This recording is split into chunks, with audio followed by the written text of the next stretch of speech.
Hi guys, my name is Tiba daughter of Permaya. Today I'm going to talk about interpersonal communication. Okay, what is interpersonal communication? It's a simple meaning. Interpersonal communication is a distinctive transnational form of human communication involving mutual influence, usually for the purpose of managing relationships. Okay, next, the nature of interpersonal communication. There are 6 nature of interpersonal communication. Okay, first nature is interpersonal communication involve interdependent individuals. Okay, what is interdependent individuals? Interdependent individuals is the communication that takes place between people who are in some way that is connected. For example, interdependent individuals connected between a son and his father, an employer and employee, 2 sisters, between a teacher and a student, 2 lovers, 2 friends, and so on. Second nature is interpersonal communication is inherently relational. Is more to relational in nature. Third nature of interpersonal communication is interpersonal communication exists on a continuum. Fourth nature is interpersonal communication involves verbal and non-verbal messages. Okay, for verbal messages is a form of communication that use words and sound to convey meaning, such as in-person conversations, phone calls, emails, and videos. And for non-verbal messages is the transmission of messages or signal and through a non-verbal platform such as eye contact, facial expression, and gestures. Fifth nature of interpersonal communication is interpersonal communication takes place in varied form. Sixth nature of interpersonal communication is interpersonal communication involves choices, is more to choices. Furthermore, the difference between interpersonal communication and impersonal communication.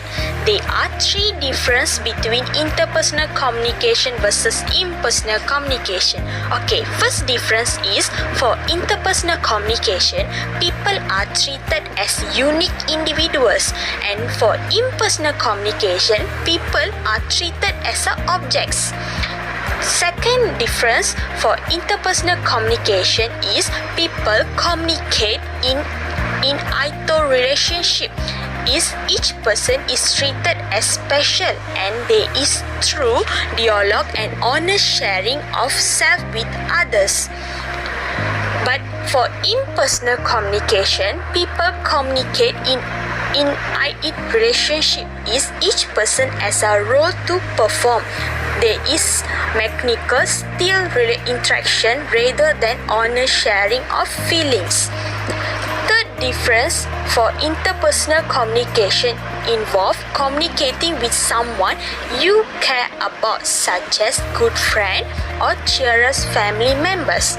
But for impersonal communication involve communicating with people you have no history with them and you expect no future with them, such as sales clerks and servers.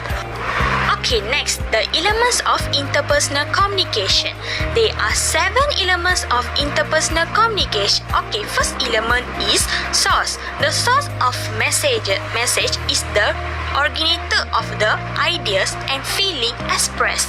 The source put a message into a code, a process called encoding, and the opposite of encoding is process called decoding. The second element is message. Message are the written, spoken, and unspoken elements of communication to which people assign meaning.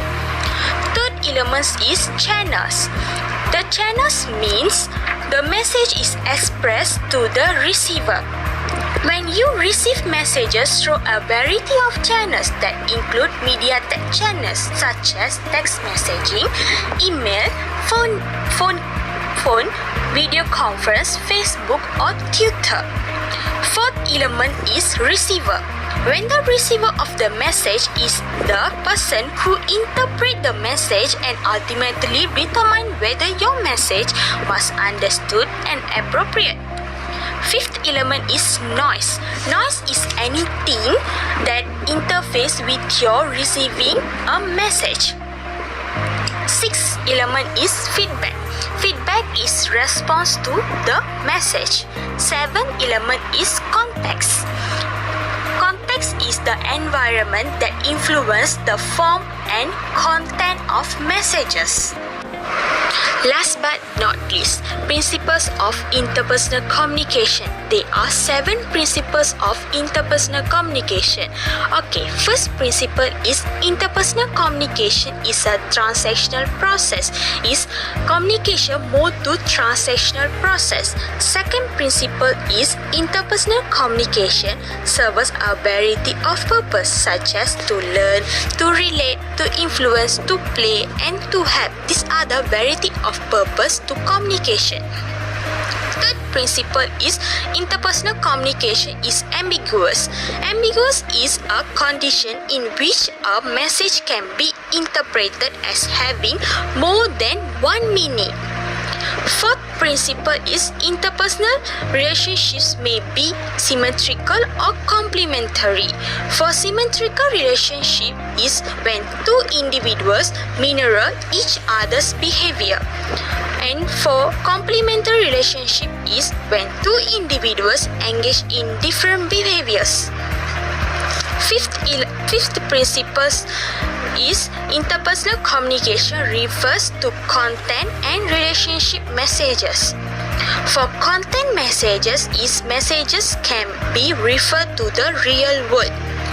And for relationship messages is messages can be referred to the relationship between the people communicating.